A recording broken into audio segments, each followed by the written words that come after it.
Welcome. Welcome to the Ministry Forum podcast, coming to you from the Center for Lifelong Learning at Knox College, where we connect, encourage, and resource ministry leaders all across Canada as they seek to thrive in their passion to share the gospel. I am your host, the Reverend John Borthwick, Director of the Center and Curator of all that is ministryforum.ca. I absolutely love that I get to do what I get to do, and most of all, that I get to share it all with all of you. So thanks for taking the time out of your day to give us a listen, whether you're a seasoned ministry leader or just beginning your journey. This podcast is made with you in mind. Welcome back to the Ministry Forum podcast. We're delighted to have a guest with us this episode, and our guest is the Reverend Scott McAndless. Scott's been a good friend for a very long time in ministry here at the Presbytery of Waterloo, Wellington, since we've got to know him from there. But he has a past from other places and spaces. I believe he graduated from perhaps a different theological seminary than I did, but we won't hold that against him. It'll be all good. And we're looking forward to talking to Scott because this is one of our crosscast episodes.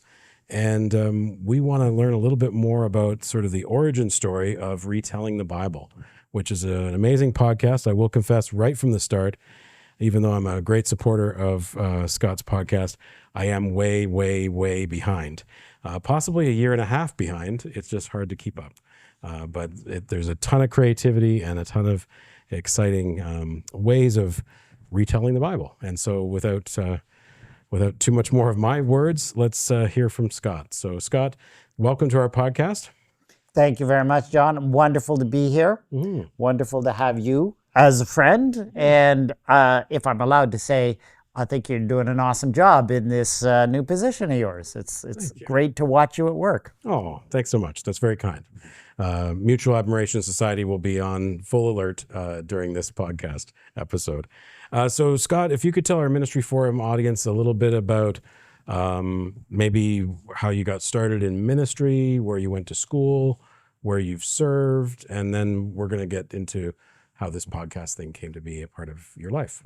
Okay, well, grew up in what is now Toronto, in one of the boroughs of Toronto, and did some undergraduate study at University of Toronto, where I studied history and linguistics. And after that, I actually worked with a non-denominational Christian organization for a while, Campus Crusade for Christ. So sort of one of those very evangelical organizations. I didn't quite fit there, but obviously learned a few things along the road. And so after a few years working with them, I decided that, God was calling me to ministry in the church and ultimately in the church that I grew up in the Presbyterian Church in Canada. And so that was when I was living in Montreal at the time, and I applied and went to Presbyterian College in Montreal, which was a great place to study, a small school, and just the incredible context in Montreal is a wonderful place, I believe, to study theology. No disrespect to any other schools, obviously, but none taken. Taken. It was a great place to study. So after that, was ordained, worked for 4 years in a church in the West Island of Montreal, in Baie-d'Orphée. That was a great learning experience, but it was a church that I went into that had been declining for 20 years or something, and facing many challenges. And so we worked hard on, as my first ministry, finding a different path, different future with that congregation, but ultimately ended up deciding that the best course, the course that God was calling us to, was the dissolution of that congregation. So I helped them to come to that decision, and we dissolved the congregation. I got laid off, you might say, and at just the right time, a call to another congregation in Leamington, Ontario, came along. And so I moved to Leamington, Ontario, and had a wonderful time there. Great people, great ministry. I believe I was there about 13 years.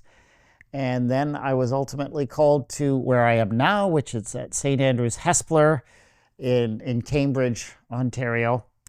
which is in the Presbytery of Waterloo, Wellington, where I met a guy named John Borthwick, and he's okay. He's okay. Yeah.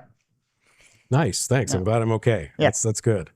And did you, when you came here, I got to know you a little bit because, interestingly enough, I think you had videos on what we call the internet. Yes. Related to some things you were doing in Leamington. And so when I first heard about you coming, did a little search, and this is long before we all now have videos on the internet of us doing our thing, but it seemed like you had curated some videos related to maybe Bible stories or how to tell the Bible for church. And I know that your ministry here has also been defined with a lot of different sort of creative ways of trying to connect the scriptures and the people of the congregation, and in an intergenerational way as well. Lots of children. Can you say more about your approach to these things? You've got a lot of creativity, Scott. Well, and I thank you. I like to think I'm creative, and I get a lot of energy from being creative. And I like experimenting with technology. So yeah, when I was in Leamington, we were in this situation. We couldn't offer a lot of programming for, we had some kids there, but we couldn't offer a lot of programming. We didn't have the resources. So what I started to do was I would write little skits for the kids of the passages of the stories in the Bible that I was going to be preaching on in the next couple of weeks, which meant I had to be really organized, but it was really good, and we learned with those kids, and some of them were really quite young, and some of my kids were really quite young, and we figured out how to very quickly and easily with young kids, some of whom who couldn't read, to get them to record these Bible stories. Learned a lot about how to film little kids, but we had a great time. And that was one of the things. So we had a simple projector, a stand-up screen, and we would play these videos of the kids telling the story that I was going to be preaching on during worship. And it was a wonderful learning experience. And one thing I certainly learned working with the kids, the stories that they told, that they told through this process. We called it the Knox Players. Those stories really stuck with them. I'll never forget, one of the older kids in the group at some point, she came to the age where she was ready to go through, the confirmation classes and prepare to join the church. So I was asking her, we were just talking a little bit about, the Bible and where did the Bible connect with her and she said, well, the only parts of the Bible that I know are the ones that we made Knox Players videos about, because those were the ones that stayed with them. So we had fun with that. And yes, we did them as humorously as possible. Sometimes we played up the more comic sides of the stories, but the main point was always there. So I always loved to tell stories. I've always, in my approach to the Bible, I would always narrow in on the narrative portions. Those are the ones that really speak to me and I've given a lot of thought to that. I honestly think that human beings naturally have been designed, programmed to understand the universe by telling stories. We make sense of the world by telling stories about ourselves and about the world around us. So that's what really matters. I keep coming back to the stories. As I get older, I have not a lot of patience for reading theology. People suggest theology books. I mean, I know my theology. I studied my theology, but I'm not interested in systemically understanding who God is and where God fits. I just want to hear a good story, because that's what stays with you and that's what changes your mind. Which, of course, is why I do what I do in terms of the podcast. Mm-hmm. So what was the inspiration for the podcast? How did that come into being for you? Well, obviously, you love stories and you have different ways of telling them, but the podcast itself. Well, it actually started, I focused really in on the nativity stories. And I understood that we've always had these two nativity stories, one told in Matthew, one tone in Luke. And they're different stories, very different and somewhat contradictory in some ways. But what we've done in the history of the church and in the tradition is we've crammed those two stories together. And so we have the shepherds and the angels, at the manger. That's all from the Gospel of Luke. And we just throw in the wise men and the star from the Gospel of Matthew, and we just pretend it's all one story when it really doesn't work that way. So I wanted to focus in specifically on Luke's story and understand what Luke was trying to say. And if we never had Matthew, in many ways, Matthew's story has spoiled our understanding of Luke. If we never had read Matthew, how would we understand Luke differently? And as I dug into that, I came up with a new understanding of what exactly Luke was trying to do in his nativity story. And what I think he's doing is much more theological than it is specifically, or literally historical. He's trying to present the birth of Jesus using the Old Testament idea of the year of Jubilee. And once I came to understand that, it made much more sense of what Luke was writing, and it made much more historical sense of the story he was telling as well. So I felt I discovered something there, and I wanted to present it to the world. So I wrote a book, and I called that book Caesar's Census, God's Jubilee. And the first draft of that book, which was just all my cerebral thinking through what Luke is doing, I sent that out to a few friends, and they were reading it through for me, as you do. And halfway through, waiting for their feedback, I said, there's a bunch of stories. I need to tell this as a story. And so I wrote what I called interludes between each chapters of just retelling the story, because the Christmas story is this story that we've been told, and we've been told as this amalgamated story with the wise men and the shepherds at the manger. And so that story is in our minds. And so I needed to tell the story differently, as if we had only heard it from Luke. So I added these interludes, and I love the interludes. And so once I got the book finished, final draft, published, I noticed that nobody had ever noticed that it was there, and nobody bought it, because that's how publishing works, right? So I said, what am I going to do? I need to sort of get the word out. And so I decided, just as a one-off, that I would record all of those interludes and put it out one by one as a podcast. So that was the first year of my podcast, which I called Retelling the Bible, but I just did the stories from my book. And then once the year was over, I put it away and didn't think about it for a little while. But the next year, encouraged actually by a friend of mine named John Borthwick, I decided that maybe it was time for me to take an intermission from my ministry, which I'm sure at some point this man will talk about on his podcast, because he's a big advocate for that.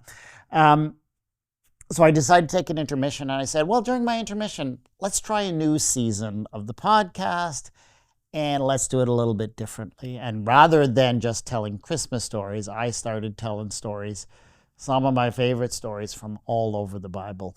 And that was second season, and now I'm in the 8th season of my podcast. So I have told a lot of Bible stories, and I haven't run out yet. I don't see any sense that I'm going to run out of stories anytime soon. So. And we're going to include in this podcast that we're doing, I believe it's going to be the visit that Mary has, as you tell it as a part of your interlude in your book. I think the title is The Stranger. But The Stranger, perfect. Yeah, we're going to be sharing that as a part of this podcast, just so people can get a taste of it. I know it's your first season, so it's not as probably as fine-tuned as you've gotten to over 8 seasons, but we'll share that as a way of whetting people's appetite to dive into the rest of the kinds of stories that you've been doing.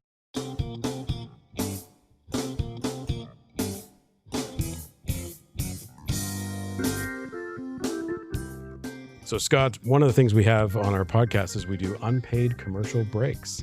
Since you mentioned your book, we'd love to feature it for our Ministry Forum audience. Could you give them a little sense of not only the first book that you talked about, but I'm pretty sure you've also published a second book, where they can find it, what the two books are a bit about, and just give them a little sense of that. This is your time to plug your stuff. Well, friends, if you're looking for a book that might give you a fresh, new look at the Christmas story, that well-beloved Christmas story, I understand this is maybe coming out in December, so maybe you're looking for somebody on your Christmas list. Let me suggest that Caesar's Census, God's Jubilee by W. Scott McAndless is a book that might just blow your mind as you think of the Christmas story. Have you ever wondered what on earth Luke was trying to say when he's talked about this census that was somehow universal and that everyone was going to their ancestral home to be registered, which really makes no sense? Well, this is a book that makes sense of that and helps you to understand what Luke was trying to say.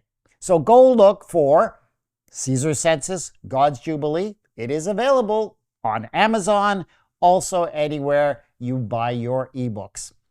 And if you're looking, once you're done that one, if you're looking for another book, you might take a look at Season 2 of Retelling the Bible, The Transcripts.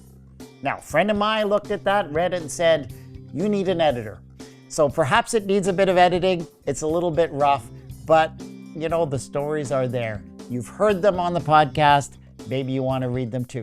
That also available wherever you buy your ebooks or on Amazon.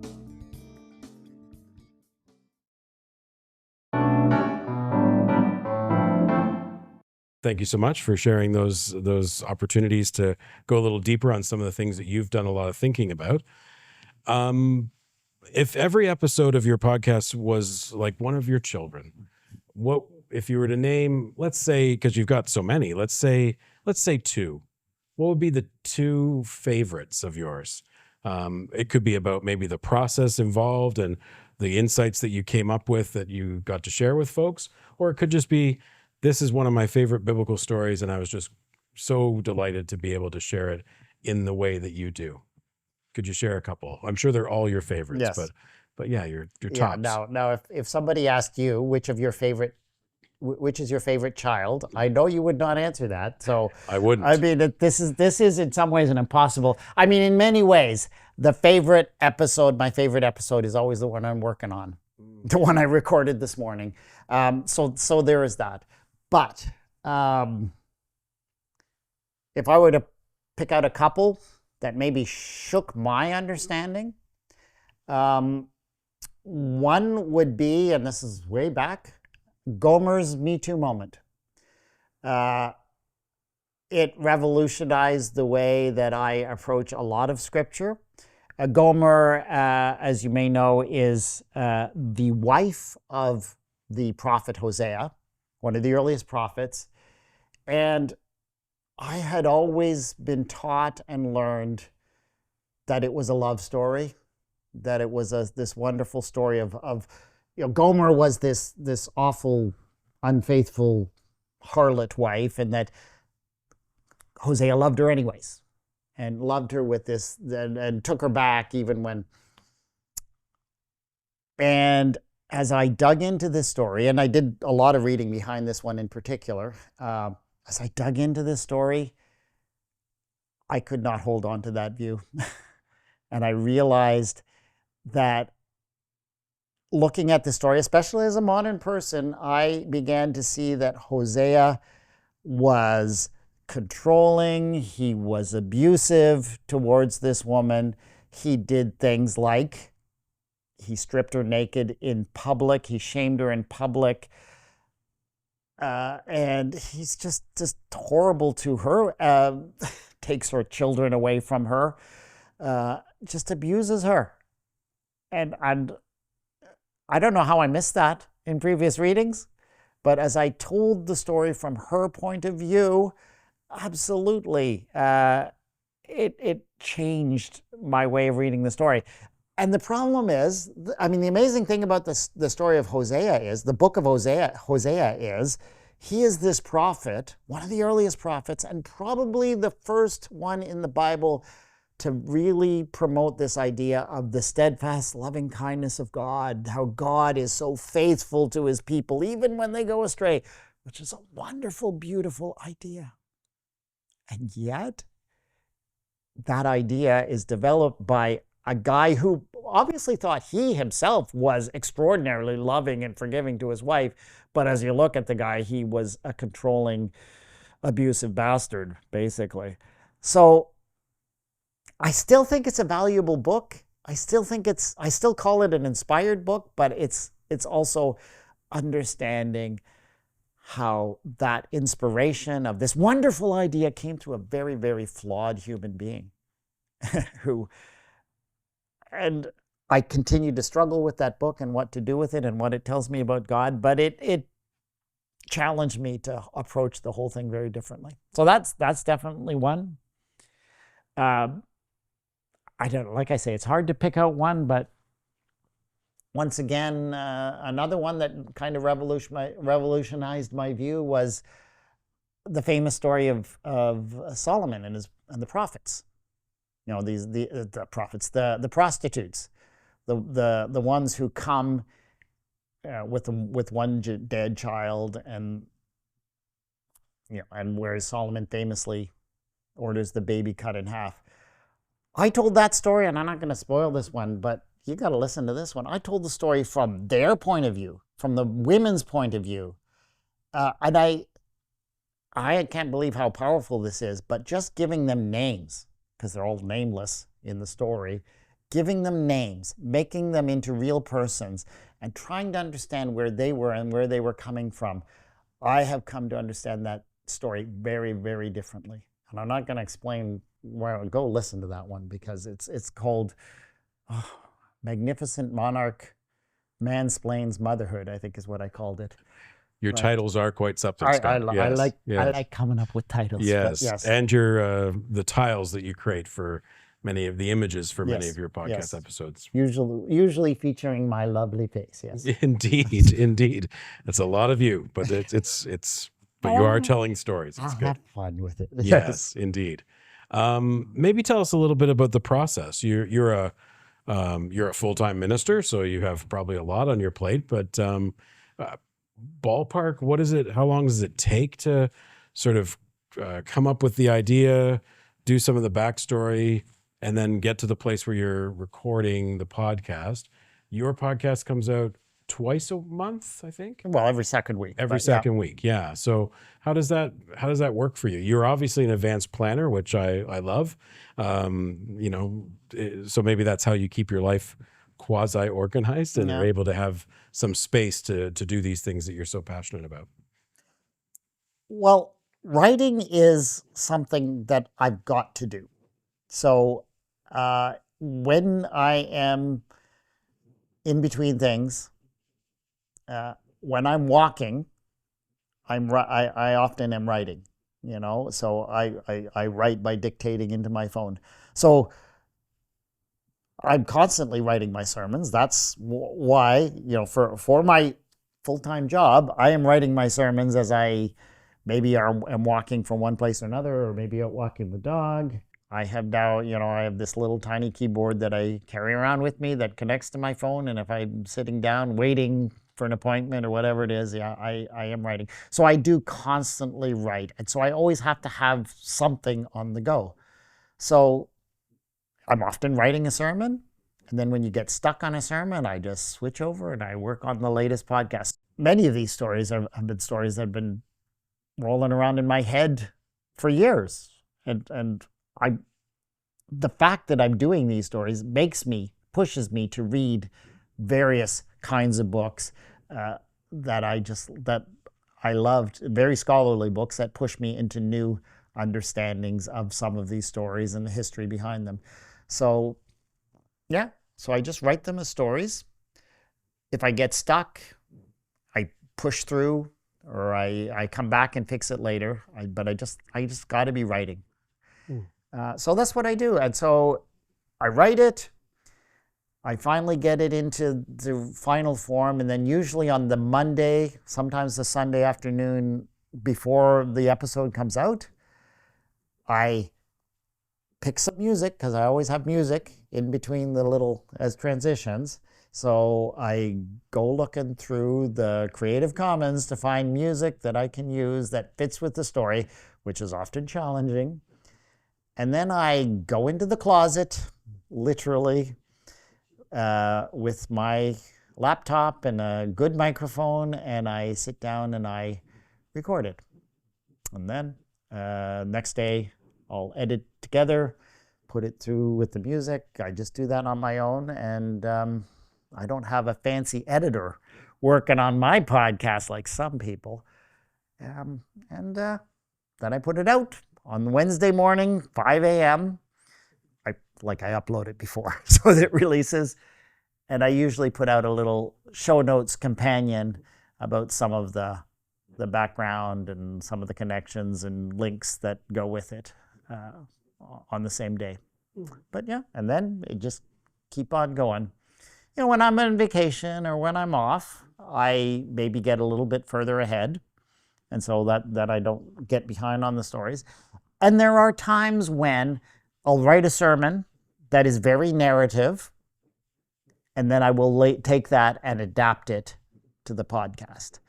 But I do try and keep those separately. I don't think of the podcast as being for the church. It is for anyone, and not specifically for people in the church or even necessarily Christian ones, because I don't want to feel constrained in the podcast saying, I need to tell this story in a way that speaks to the church or even that fits in with the church's accepted theology. I want the Bible stories to speak for themselves and not be constrained by any of those kinds of expectations. Interesting. I certainly was gonna ask you about how is there an intersection between the church and the podcast, but you've explained that well. That's interesting. You've also been invited or explored ways, sort of what we're trying to do with the Ministry Forum podcast, either showcase other people's podcasts, like Retelling the Bible, or doing, I call them crosscasts. I don't know if there's I guess collaborations might be another way for doing that. But you've been connecting with folks from around the world, I think. Can you tell us a little bit more about who you've been able to connect with through this communication tool?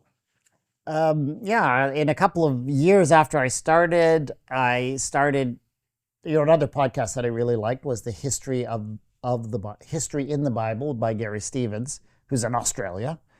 And, after a little while, I think I just sent him, I just loved listening, just working through the whole Bible in history, basically.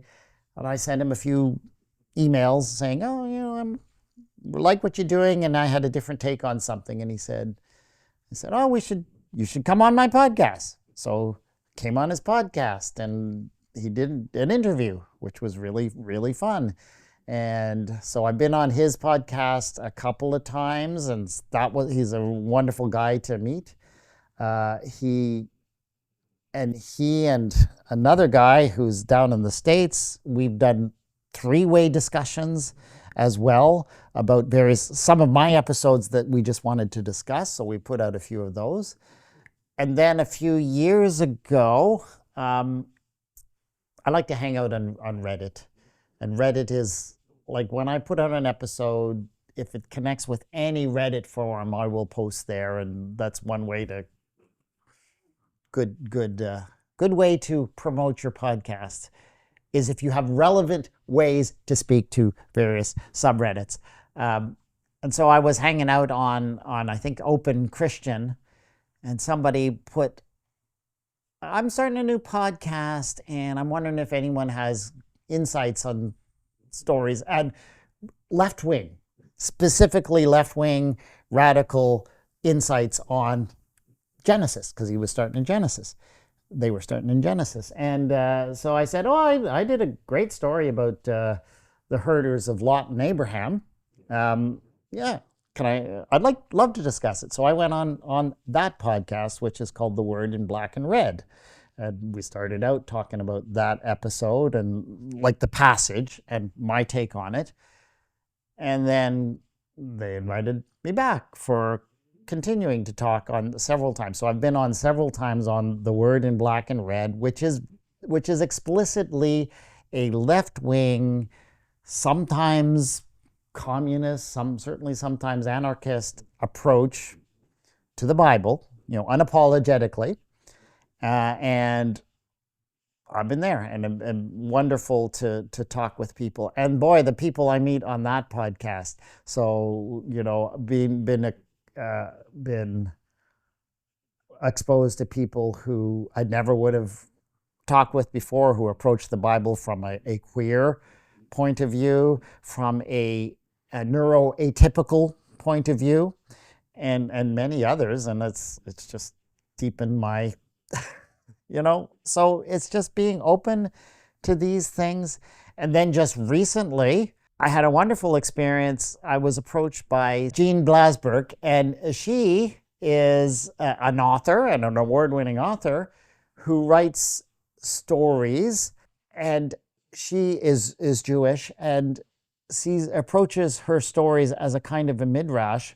And so she had written a story about Bathsheba and David, set in modern day New York, in the midst of recent events, in the midst of the COVID epidemic and the Black Lives Matter and all of that.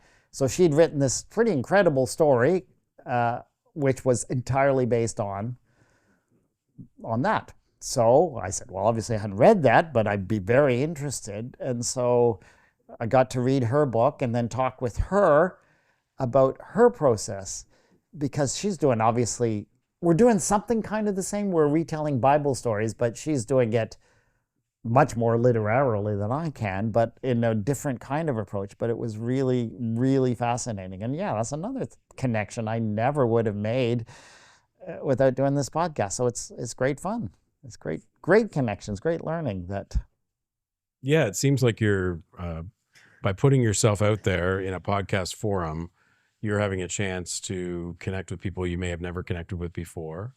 It sounds like it's also deepening your understanding of the Bible and of theology and of ways of seeing the thing that we find so valuable and so important, to be able to be sharing that. So that sounds like an amazing thing, that this has been a sort of an extra as a part of doing what you're doing. Maybe one of our themes at Ministry Forum is that you're not alone. And it's nice to, as I'm hearing you tell this story, it's that kind of thing of like, initially you're in your closet recording, putting it out into the universe, hoping somebody might download it. And now you're at this place of season 8, and you're making these connections across the world and engaging in conversations with folks you may have never talked to before. I think that's an amazing tribute to the hard work you've been doing, but also an amazing benefit for your own self in that experience as well. Thank you very much, John. And now our gift to you, W. Scott McAndless, Retelling the Bible podcast episode entitled The Stranger.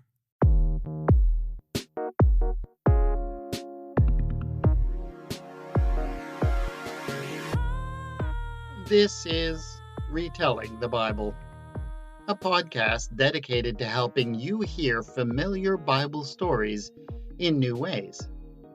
I am your storyteller, W. Scott McAndless. The point of this podcast is not to establish the actual historical events that stand behind the biblical stories, so much as it is to help us to hear them as the writers intended them to be heard, and as the original hearers would have done so. In Season 1, we are focusing on the Gospel of Luke's account of a journey made by Mary and Joseph from Nazareth to Bethlehem.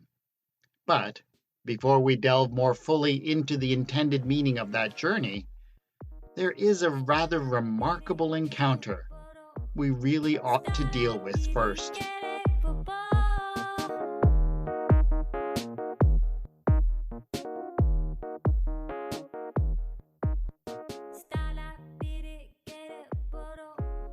Episode 4, The Stranger.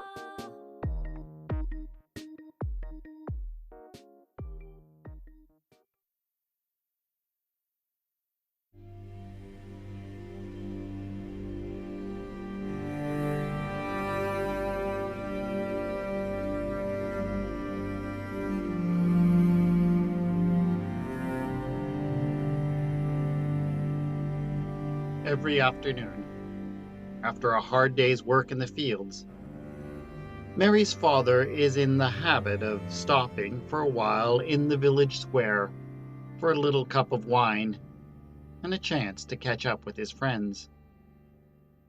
Mostly they talk about the weather and how the olive trees are doing and other little matters of everyday life. Occasionally, the events going on in the wider world intrude into their discussions. What King Herod Antipas is building up in the huge city of Sepphoris, a whole day's walk away. New Roman taxes that are being proposed down south in Judea. Only rarely do they talk about what is happening in the village, because, well, nothing ever happens in Nazareth. The place is far off the beaten track, up in the hills, and nobody ever comes here. In fact, the last interesting thing that happened here was over a generation ago, when a new family arrived and settled in. They were refugees from Judea far to the south. They came, according to the rumors that flew everywhere, from the town of Bethlehem. But as refugees from the economic policies of Herod the Great, they had brought almost nothing with them. Only a few basic tools that allowed them to scrape out a living as carpenters in the local region. As is always the case in a small village where nothing ever changes, it wasn't easy for the new family to fit in.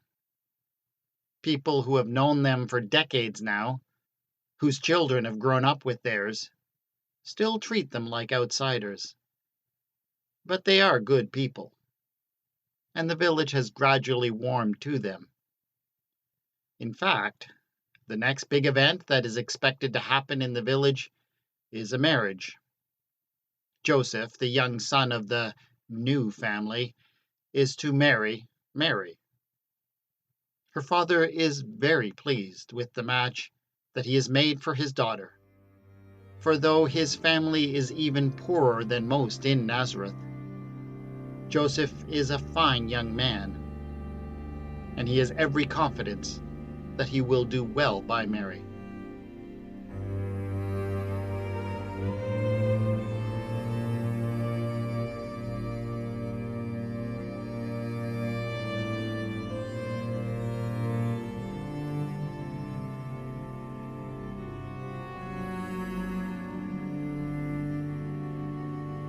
One day, when Mary's father stops by the square, his friends have plenty to talk about. For a stranger has appeared that very day in the village. Everyone is busy speculating about him and gossiping about him. They say he must have come from the south, because he speaks with a strange accent. He is dressed far too shabbily to be a merchant or a traveling nobleman, and so it has been concluded that he must be a homeless wanderer, or perhaps an escaped slave. He is not, in other words, the kind of person that anyone wants around. Why, he might even be a rebel or a bandit, and welcoming someone like that can be very dangerous these days.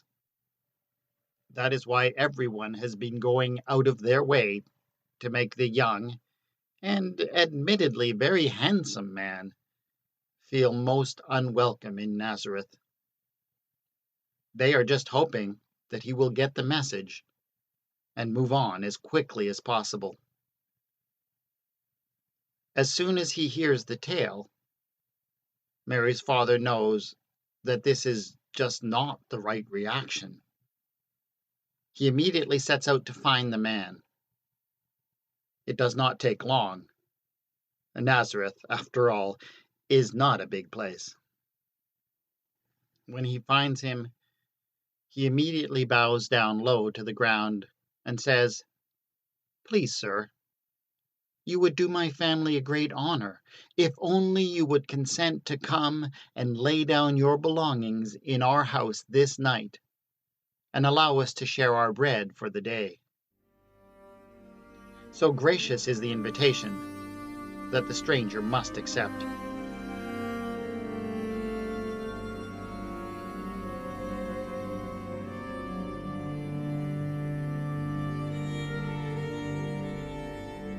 When her father arrives with the stranger, Mary is the only one at home. She is just returning from the well with water to prepare the evening meal. Her mother is still at work in the fields with the other women. Her brothers are likewise occupied. Once he has installed the stranger in the kitchen, Mary's father hurries out to meet her at the door. "Daughter," he says, "there was a man in the village. He had no place to go, and no one would welcome him. And so I have brought him here to share our table tonight." Mary nods. But she cannot keep surprise and even a bit of fear from showing on her face. She has always been a quiet and dutiful child, but she cannot believe that her father has invited a complete stranger into their home. "Father," she has to say, "you know what Mother will think about you inviting such a man as this into our home. We are living in dangerous times, times when associations with the wrong kinds of people can mean a death sentence. Mother would call this foolishness, and she would be right." "Mary, Mary, Mary, your mother is a very wise woman, I know. But she would be wrong about this. Everyone in Nazareth is wrong. Come on. You know the story. I've told it to you often enough. It was your favorite when you were 7. "What story?" Mary asks. "About the time when Father Abraham was sitting outside his tent." "Ah, yes. Mary interrupts. And 3 men came along." 3 strangers, adds her father. Complete strangers that he knew nothing about. And yet Abraham did not hesitate to greet them as lords and treat them with great honor. He invited them to sit under a tree and asked his wife to prepare them a meal. "Yes, I remember. And Sarah made 3 barley cakes and served them with a fine calf and curds and whey, a feast fit for a king." That is right, Mary. But then, as they ate together, something amazing happened, didn't it? "Oh, yes. Mary's eyes flash. Abraham and Sarah discovered that these men weren't strangers at all. In fact, in the midst of the meal, they discovered that it was God who had been there all along. And that's not all. The Lord even made a promise to Sarah that she would have a son. Sarah laughed at the very idea. It was impossible because she was so old. But God's promise was fulfilled." Yes, dear child, it was. God's promises are always sure. And that was how they knew for sure that God had visited them. And because Abraham and Sarah encountered God by welcoming strangers, in my household, we will never turn one away. You never know who you might be turning away.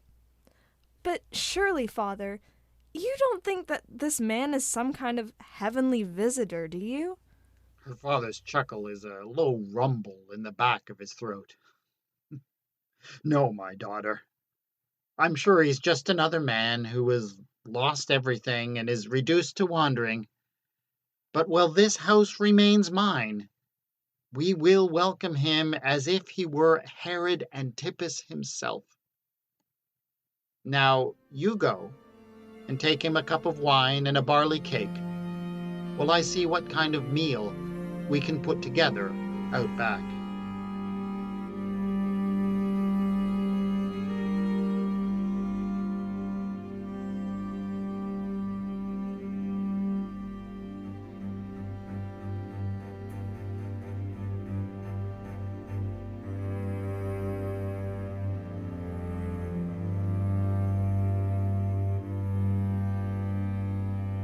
as she enters the kitchen with the cup of wine. Mary resolves that she will not speak to the stranger, that she will not even lift her eyes to look upon him. It is her duty to serve him as her father has commanded, but she will do it with all modesty and humility, as is fitting for a young woman of Nazareth. Of course, it never occurs to her that he might notice her, much less speak to her. Men are trained all their lives to believe that a woman is of no account, and that she has nothing important to say.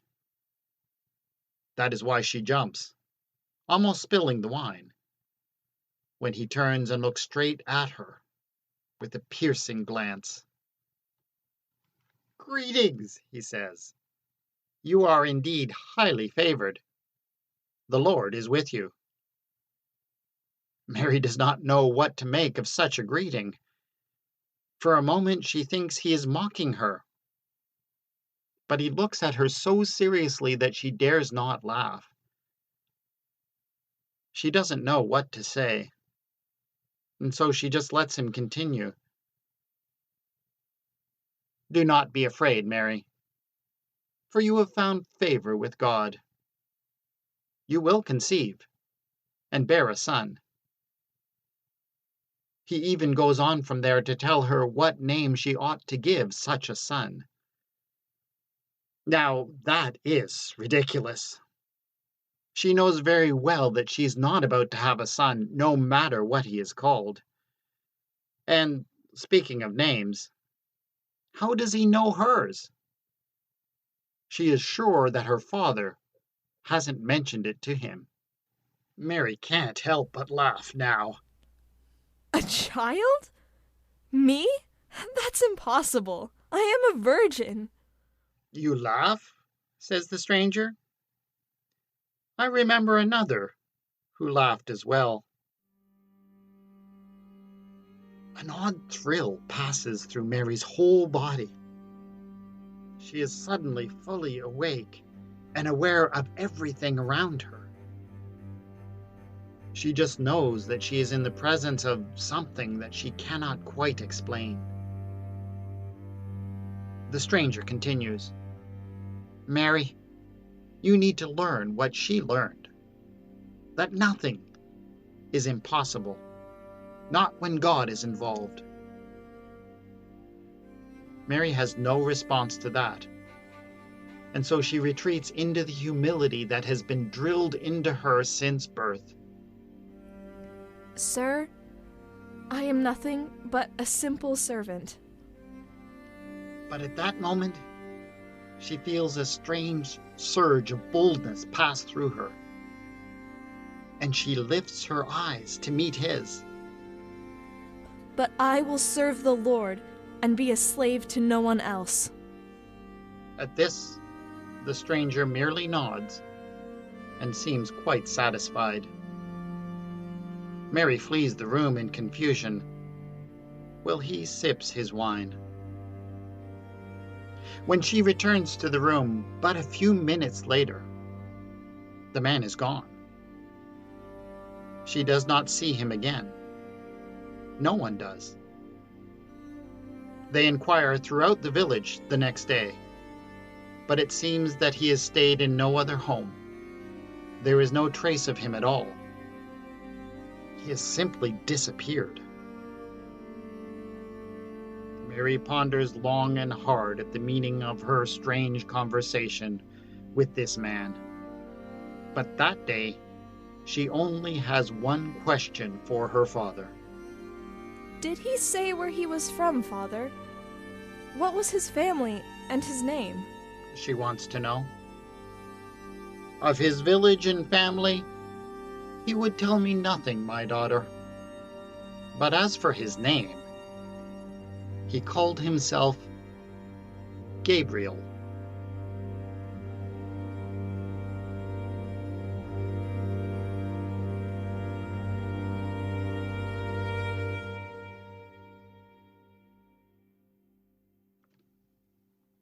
The visit of the angel Gabriel to the Virgin Mary an event known in the Christian tradition as the Annunciation, is one of those biblical stories that caught the attention of Christians right from the very beginning. As a result, the scene has been painted and depicted over and over again, easily over 1,000,000 times in the last 2 millennia. Every painting, sculpture, or picture I have been able to find depicts the same thing. Gabriel has the whole kit: flowing white robes, wings, halo, and he is bathed in an unearthly light. Anyone confronted by such a figure would know themselves to be in the presence of one of God's angels. But where does that shining description of the angel Gabriel come from? It doesn't come from the Gospel. The Gospel of Luke provides no description of the visitor whatsoever.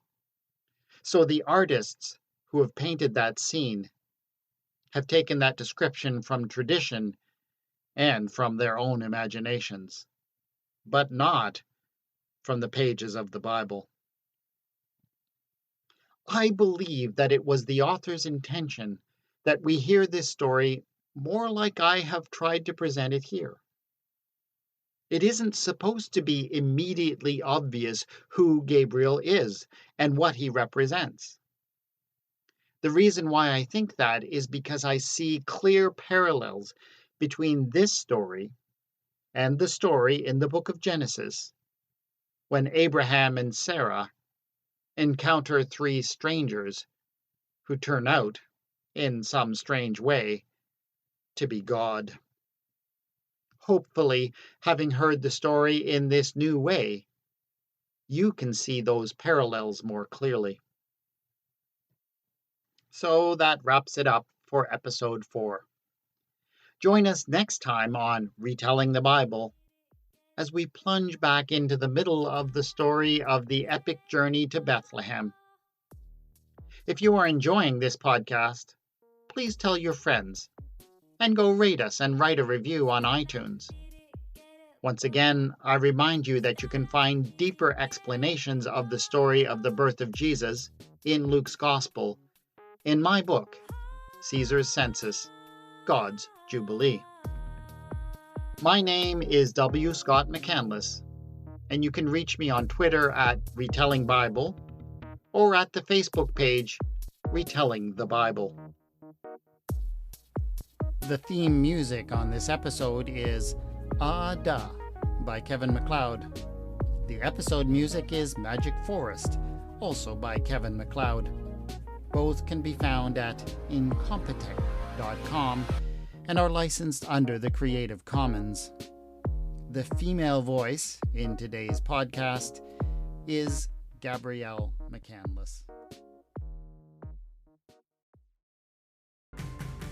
Thanks for joining us today on the Ministry Forum podcast. We hope today's episode resonated with you and sparked your curiosity. Remember, you're not alone in your ministry journey. We're at the other end of some form of technology, and our team is committed to working hard to support your ministry every step of the way. If you enjoyed today's episode, tell your friends, your family, your colleagues. Tell someone. Please don't keep us a secret. And of course, please subscribe, rate, and leave a review in the places you listen to podcasts. Your feedback helps us reach more ministry leaders just like you. And honestly, it reminds us that we're not alone either. And don't forget to follow us on social media at Ministry Forum on all of our channels. You can visit our website at ministryforum.ca for more resources, keeping up with upcoming events, and ways to connect with our growing community. Until next time, may God's strength and courage be yours in all that you do. May you be fearless, not reckless. And may you be well in body, mind, and spirit. And may you be at